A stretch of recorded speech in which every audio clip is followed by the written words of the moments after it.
Minister. Honorable Minister BARYOMUNSI is a trained Ugandan physician, public health specialist, demographer, and politician. He is the Minister of ICT and National Guidance in the Cabinet of the Republic of Uganda, effective 2001. Prior to that, he was a Minister of Health, Federal Duties, and the Minister for Housing. He's a Member of Parliament for Kinkizi Country East in Kalungu District. He's a member of the National Resistance Movement, and he sits in NEC. But he's also the chair. He's also the vice chairman of NRM Western. He's an alma mater of Makerere University. He holds a PhD in public health from Atlantic International University, and he also formerly taught in the Institute of Statistics and Applied Economics. And lastly, he's a parent. He's married with 2 children. Allow me now to invite the Principal, College of Business and Management Sciences, to invite the Honorable Minister and also our Chief Guest to give his remarks.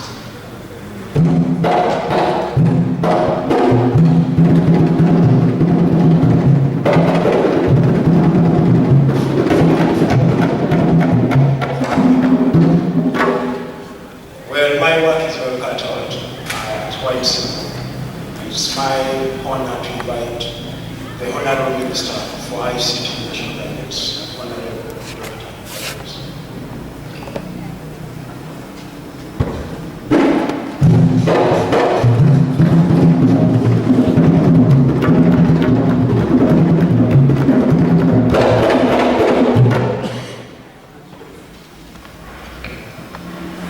Thank you very much,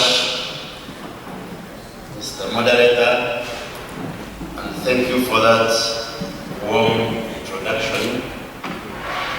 I recognize distinguished professors who are here, the Principal Cobams, our main speaker, keynote speaker, Professor Chelegera, and the discussant, and all of you professors, lecturers, and the teaching community here, Makerere, the students who are here, ladies and gentlemen. I have been introduced. My name is BARYOMUNSI. Where I come from, our names are long. You might find your tongue in the process of pronouncing it. And as introduced, I serve in the government as the Minister for ICT and National Guidance. Sometimes the ICT may confuse, but basically it is the Ministry of Information, the information to do with communication.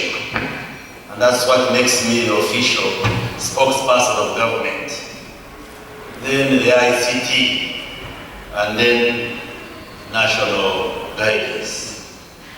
I am happy to be here, and I want to thank the organizers of this event for inviting me to come and be part of this important discussion this morning, where we are launching a very interesting book.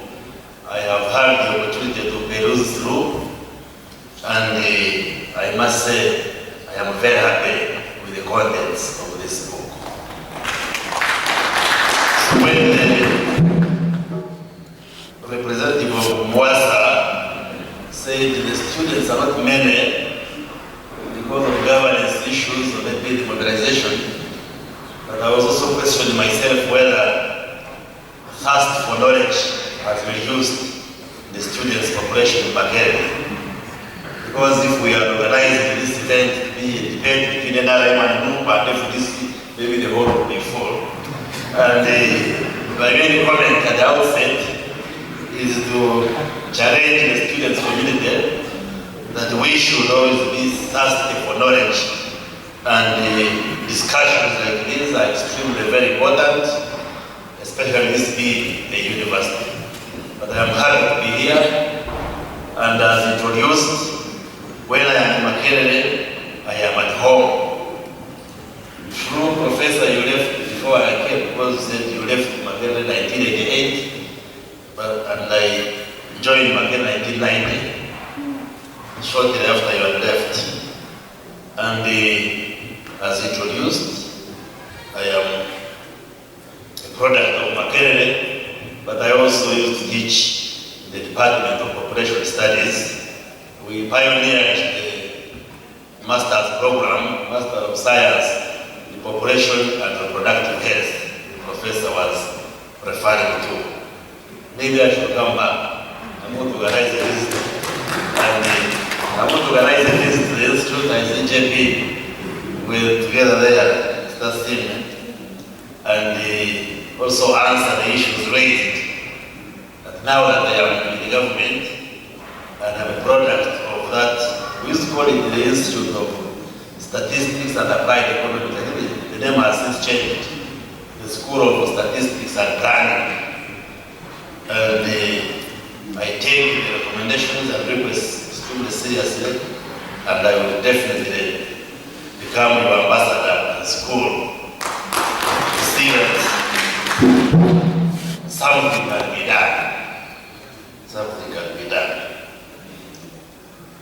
We are having this discussion in the context of Makerere celebrating 100 years. That is a period spanning from 1922 to 2022. And I think all of us should feel proud that the institution is still growing strong. And as statisticians and demographers will say, it has survived the infant mortality, under 5 mortality, even adolescent mortality. It has transitioned into what 100 years. How do we call you now? By century.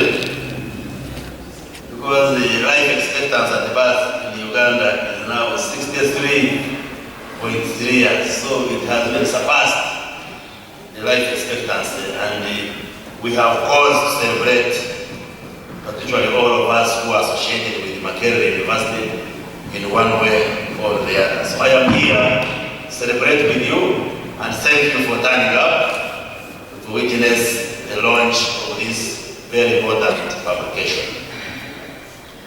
I would like to extend my appreciation to the editors of the book, as well as the authors who have written the various chapters in the book.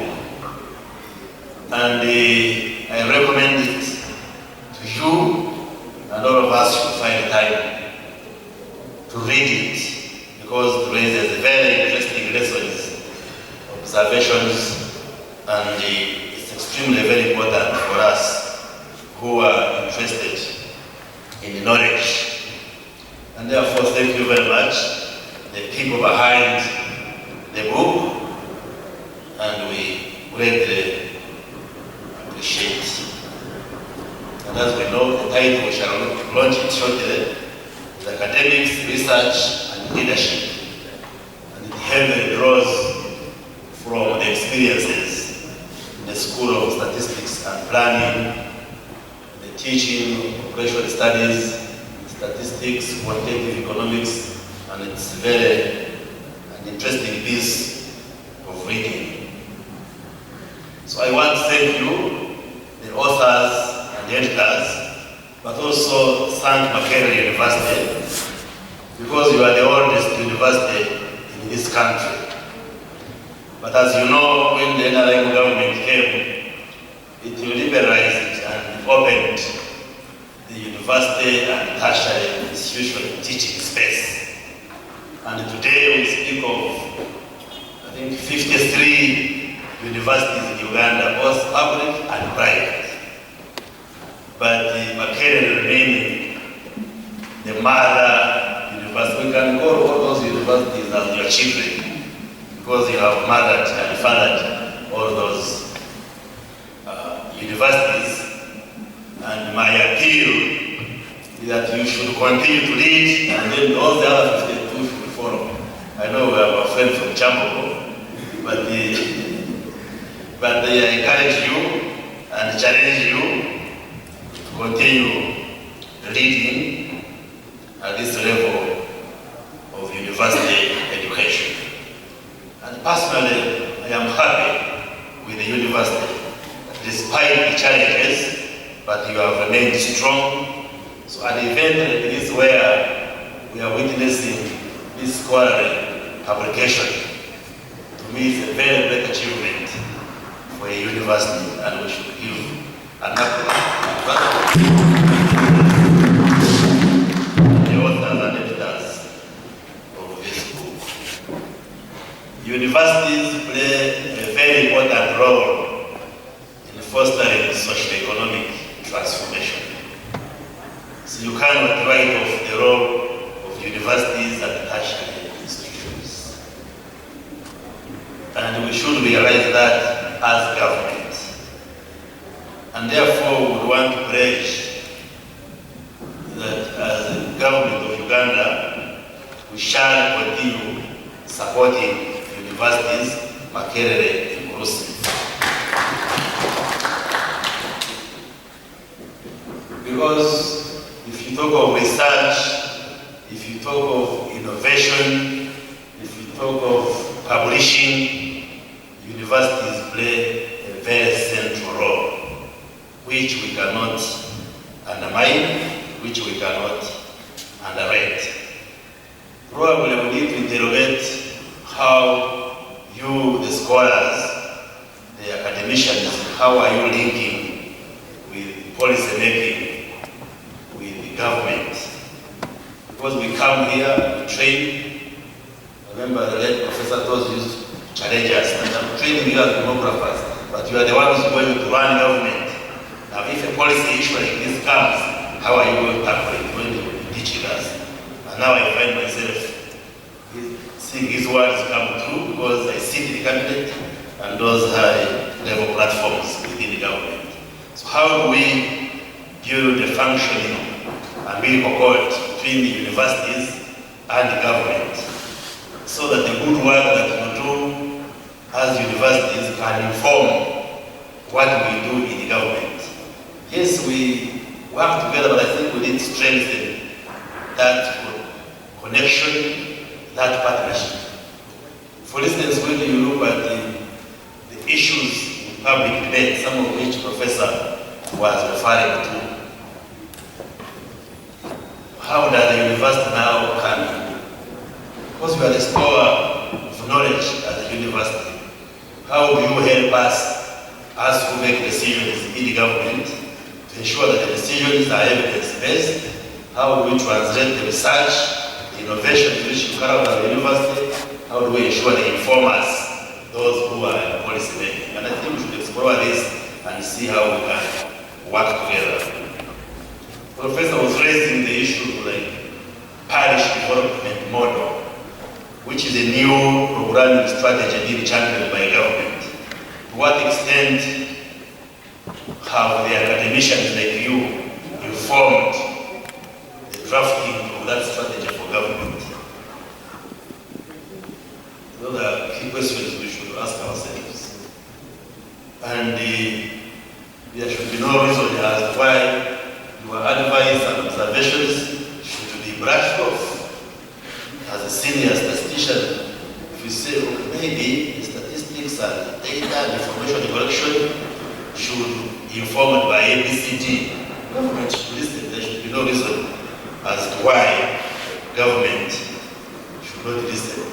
Then I don't know whether you were talking to the right person when you made that comment.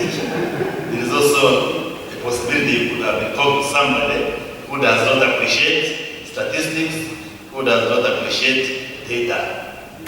But the point that I am stressing that there is need for that coordination and collaboration so that we mutually benefit from each other. And as a Minister for ICT and National Guidance, I am going to explore that and see how we can strengthen that collaboration. Partnership between government and not only Makerere University, but the other universities in the country, so that university work can be used to improve what government does. Like the debate on middle income status, but also Ugandans have a habit of creating mountains out of antes. Because what the president said, I was there in Kororo when he was making a State of the Nation address. He said Uganda at last has hit the threshold which is used to define the country as having entered the middle income. Because from the calculations by UBOS, the GDP per capita now has reached 1046 US dollars, and the World Bank and economists have been using 1036 as the lowest threshold. But he further added that for you to be classified as middle income, you must sustain that figure for at least 2 to 3 years. That was his remarks. Then now the debate which is huge, but we are poor. Of course, entering the middle income state does not mean you have eliminated poverty. It doesn't mean that. I think I'm sure was saying, we are broke. Clearly a misplaced argument. Because we usually say statistics is when you have your head in an oven and your feet in a freezer. The other extreme is very cold, the other extreme is very hot. Then you get statistics. And even the debate between now the altercation between World Bank and the government was really recorded before. Because now I saw the UBOS directly saying our calculation is based on this year, and yet World Bank is quoting last year. But also depends on the projected population figure that you are using.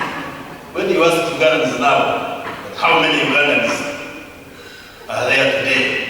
And even when you read about it, some will tell you 42 million, others 45, others 46. But the good thing, next year we are carrying out a national population and housing census, which will give us more accurate data. So we must look at all those issues and inform the country appropriately. But this speaks to the question of the integrity of our data and statistics. Most often, the public has powered cold water on the statistics which we produce, but largely for political reasons. When you say life expectancy at birth has increased in the last 20 or so years, those are another figures being cooked. When you say maternal mortality ratio has dropped from 506 live births per 100,000, 506 deaths per 100,000 live births in the mid-90s, currently 336. Most people that don't understand statistics. And therefore we have a very big responsibility as statisticians, as population scientists, to simplify statistics for the public to understand. Because many people, especially when we go into political debates, they think quality of life can be measured with the naked eye. No, we have variables which we, from a scholarly standpoint, we compute and demonstrate to you that there has been change, either in poverty reduction, either in population growth, and all these parameters and so forth. So you, the scientists, the statisticians, and the demographers, the political scientists, I think we have a cardinal responsibility of behaving like Jesus, who came from heaven and came down on us. So sometimes the way we express these figures may not be understood and appreciated by the common population. But there has been great progress in building statistical capacity in this country. With our school marking 50 years, and as you heard from the many products that have come out of the School of Statistics and Planning, capacity continues to be built in this country. And we still need to build more capacity and to produce more statisticians, more demographers, more population scientists. And therefore, as government, we shall extend full support. There is need to support universities because universities play a central role in the development agenda. I know there are challenges faced by universities when it comes to questions of welfare and motivation of both teaching and non-teaching staff. Those issues must be addressed. We need to invest more and support universities and enable them to carry out research, carry out innovations, because it is research and innovations which will inspire economic development for a country. And therefore, I want to assure you that I will continue being your ambassador when we discuss issues of the budget, issues of the national plans, that universities should remain central to the planning and budgeting process of government. And therefore, you need to be supported to carry out more research, to carry out innovations, to publish books like this, because that is the central theme of universities. Research, publish, innovate, and undertake all those important interventions. Let me say also that the world is moving. Many things are changing. I remember when we were here as undergraduates, like the professor was saying, the kind of calculator they were using, things were analog, things were manual. But a lot of things have changed. The world is moving very fast. We now speak of the fourth industrial revolution. Of course, fourth meaning we have already gone through the first, the second, the third. The tragedy of African countries, ours included, that we're always behind the train of those revolutions. Others did and we follow. One of the main responsibilities of the ministry that I had is to drive the digital transformation agenda for the country. So when we speak of the fourth industrial revolution, where are we? And what can we do to catch up with the rest of the world? The other day we were in Dubai for an expo, and one of the presidents came, he was the president of Iran, came with a bodyguard, form of a robot. It was being guarded by a robot bodyguard. So while for us we have to wear the uniform, police officers and army officers, but for him it was being guarded by a robot. Really, it was a display of technology advancement. So these days we talk of robotics, we speak of artificial intelligence, we speak of big data, a lot of data which is being generated. We speak of Internet of Things. We speak of nanotechnology. We speak of gene editing, supercomputing, cloud computing. All these talk of blockchain and other cryptographic technologies, cutting-edge technologies which are available. How are we integrating them in our development process? Let's not only read them in textbooks, but they should be an integral part of what we do. And when I sit in my office as the ministry responsible for ICT, that's the challenge which comes to me. You move in the countryside, you find the women digging, tilling the land with the hand hoe. You see herdsmen just following cattle. And then I feel challenged, how do we utilize these available technologies and innovations to improve what we do? Technologies, for instance, can help farmers to know when the rains are coming and so forth. But the farmers are there just waiting for God-given rain. I was in one of the countries in Asia where they were doing what we call cloud seeding, where you can create rain using science. You get one of the sources, I think it's silver nitrate, you load it in the gun, you shoot into the clouds, then there is a precipitation and rain comes. So a lot of technology, a lot of science, there has been a lot of progress. So our challenge now, as a government, and all of you as academicians, is to see how we can run and catch up with the rest of the world. And that's why, as a government, we need to work closely with you, the universities.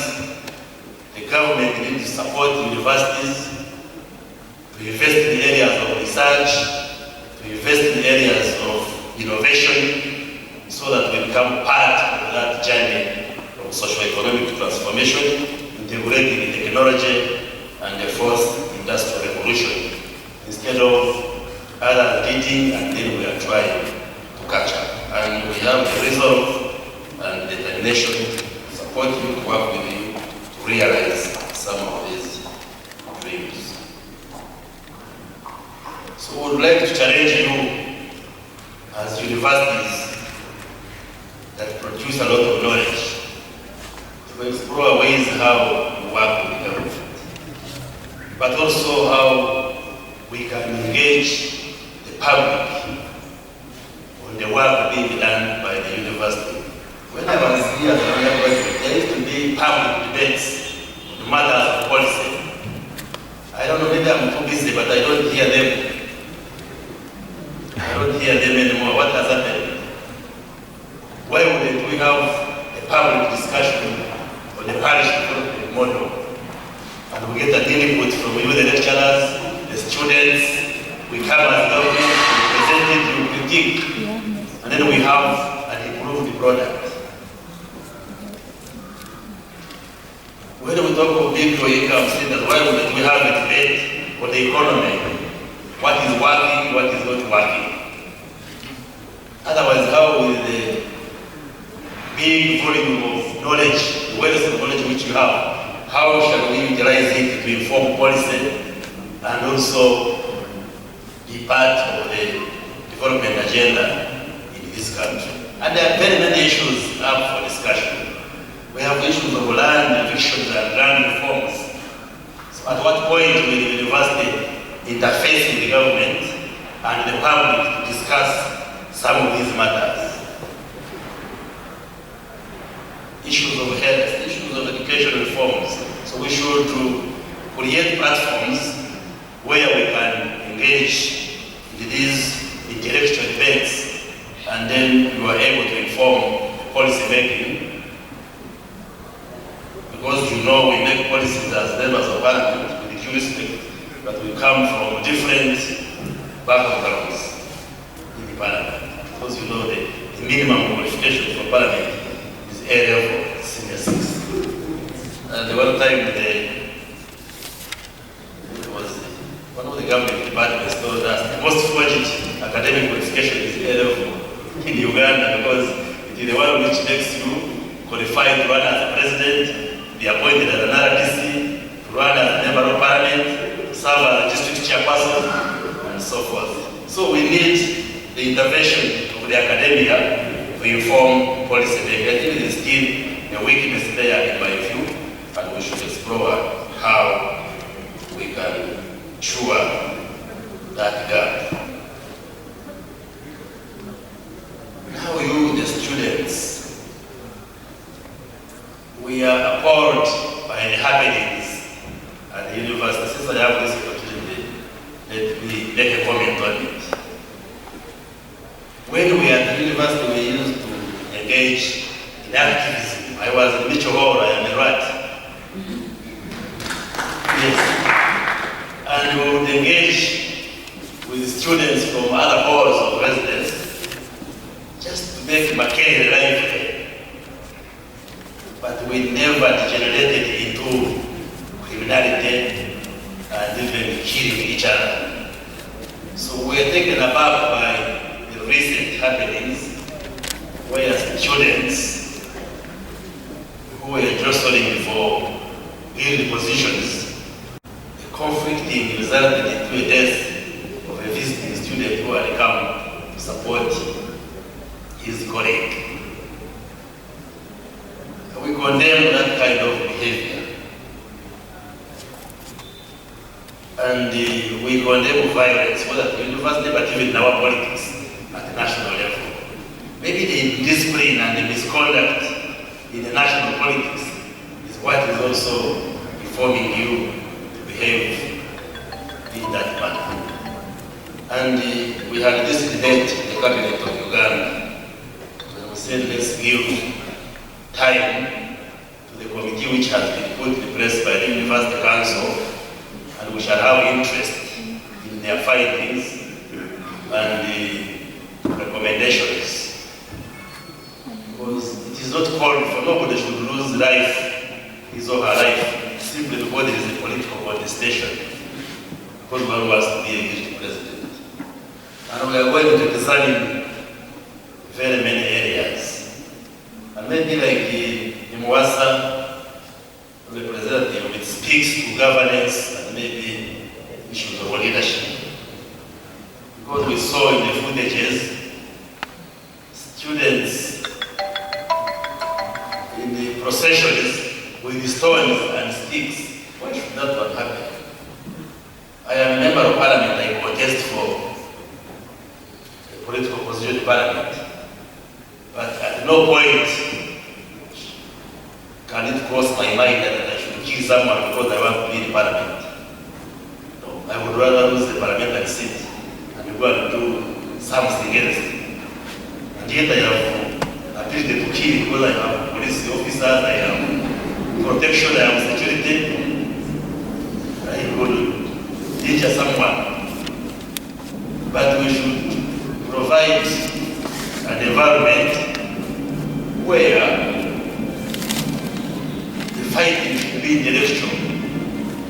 We tell our voters what we want to do for them, and then the voters can choose, can say, this one can be a better MP than this one.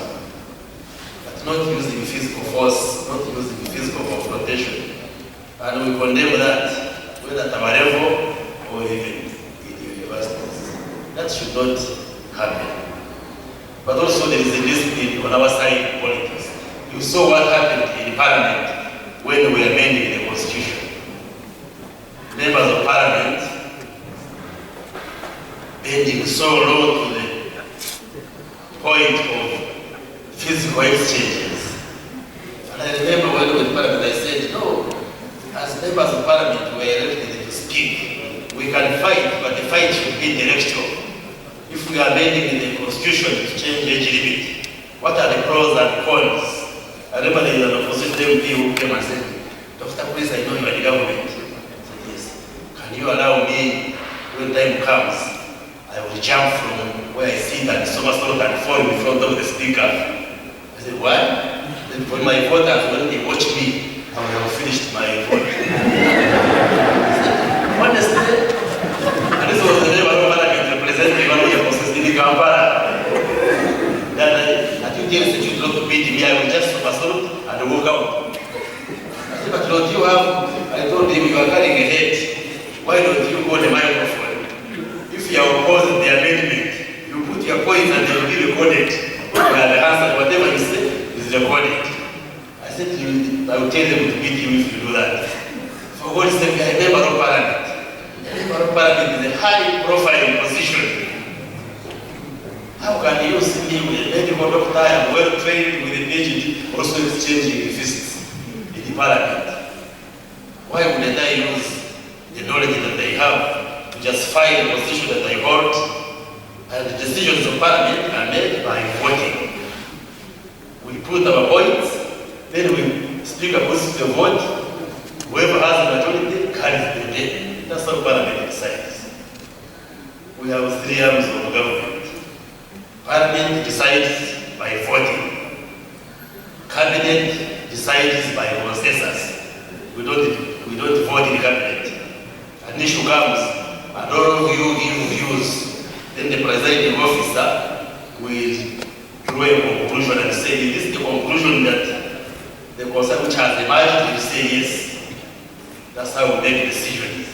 In the courts, the judiciary, they make rulings and judgments. That's how they decide. So that was the members of Parliament. Really, do we have to fight?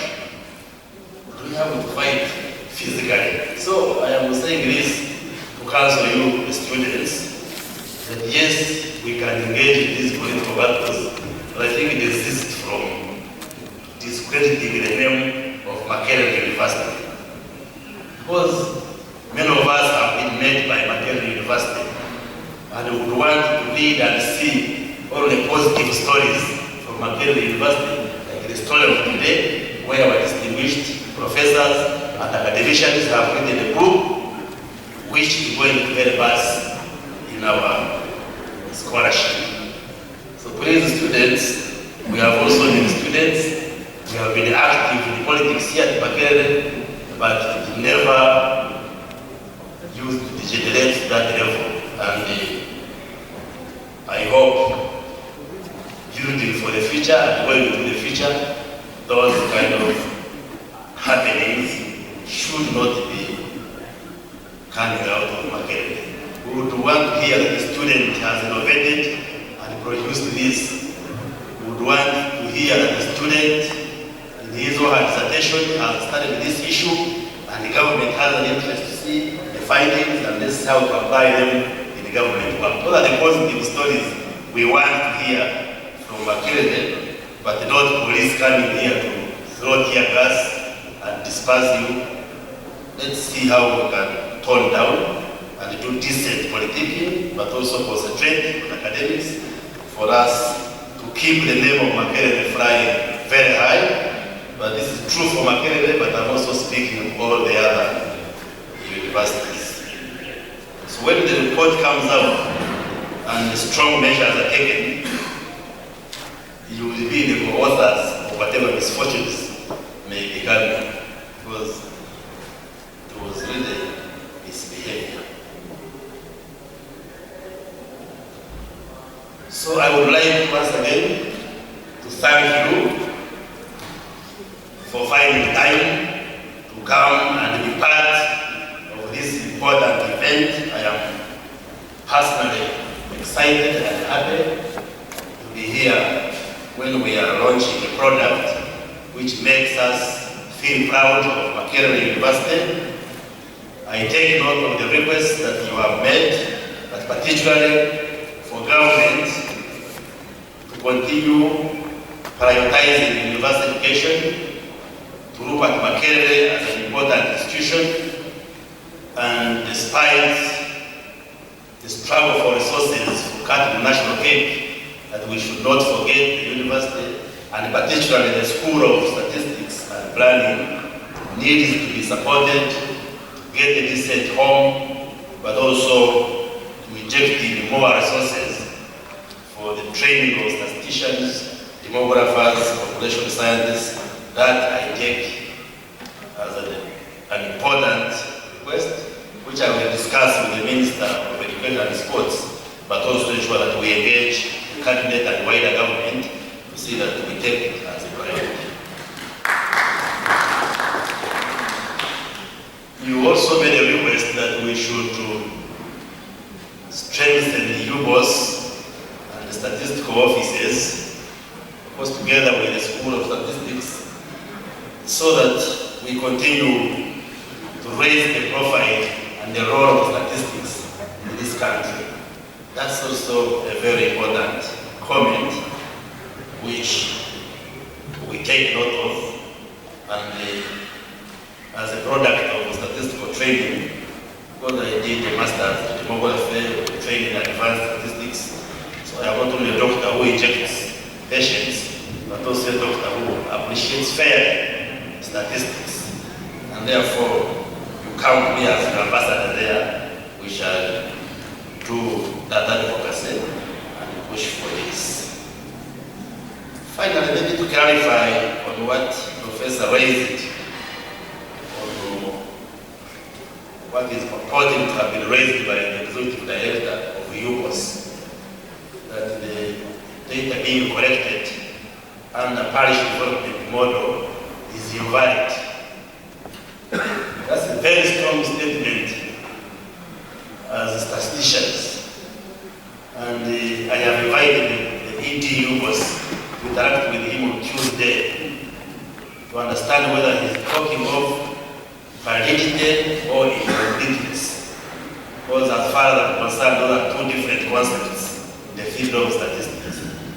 And I have challenged the journalists who covered the story, and my feeling is that what the ED was saying is that the data collection is not yet complete, and therefore government should wait sending the money until when we collect all the data and compile parish registers, which are going to be used to distribute the money under PDM.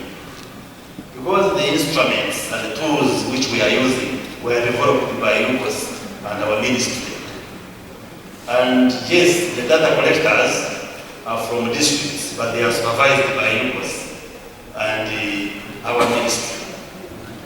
So if the head of UPOS says the data being collected is invalid, you are basically saying the tools being used are effective, which tools were developed by UPOS. So, to me, that makes sense. But when you read the story in Monitor as captured, they made that issue of invalid, but then they quoted him verbally. And the quotation was saying the people who are collecting data haven't completed. And to me, I think the issue is that the process of collecting data is still going on. Because the data which we are collecting, you know, under parish development model, we are targeting the 39% of households that are in subsistence livelihood. Now, the data being collected is basically our collectors go to home and then say how many people are in this. It's like a census, more or less. How many people are in this home? How many are children? How many are young people? How many are older persons? What are you doing? What are you doing? How many are in school, out of school? Those out of school, what are you doing? So at the end of the day, you know, in this parish, how many young people are riding for the border? How many young people are in commercial farming? How many people are just playing matatu in urban centers? The women, how many are in these groups and so forth and so forth? Because the money which we are sending to parishes to address the pillar of financial inclusion, that as we have said, we are going to be sending 100 million shillings per parish per year, starting this financial year. Last financial year, we gave them 17. Starting this financial year, we are giving them 100. And we said 30% of the money shall benefit the women, 30% the youth, 10% persons with disabilities, 10% older persons, then the rest of us who fall in between there, 20%. And we have put in place parish development committees. Now these committees must have a register of the parish. If you are saying 30% goes to the youth, so how many youths are there in the parish? The youth who are there, what are they doing? If there is a youth who has a job at the district and gets a salary, he doesn't qualify. Because we are targeting those in subsistence livelihood. So I think the message from UPOS was, government, wait a bit, we first complete data collection and we develop register at the parish, so that when the money comes and you have to give up, you have proper information to use, so that you don't give the money to the wrong persons. Otherwise, if you say what is being collected is invalid, it raises many other questions and it undermines the integrity of the UPOS itself. But I'm going to engage with the UPOS director, but I believe she was not meaning invalid, but maybe incomplete. which case that would be okay. So I thought I would throw a comment to clarify, because like I said, some of us also sit in the government, but we have fair knowledge of statistical information, and we don't want to appear as if government doesn't know what's doing. And that's why I said we must create platforms where we engage with you, the academia, so that we help us perform what goes on in the government. You know, for us politicians, we are paid to speak. So if you're not allowed to be that high reserve, I might speak for 3 hours, and then I say with those few words, which have taken 3 hours. But thank you very much for this event. We congratulate Makerere upon 100 years, and our pledge as government is that we shall continue prioritizing university education. And first going to talk of university, Makerere becomes first as a pioneer university, and all the issues you have raised, I think they are important for government to move at, so that together we can support each other for the Makerere University and other universities to continue making progress. Thank you, the authors. Thank you, the editors. So has the book been launched or how does it? Good to see you. May God bless you. Big round of applause. I want now to invite the minister to, together with all professors around here and the authors to the launch board, to launch the book.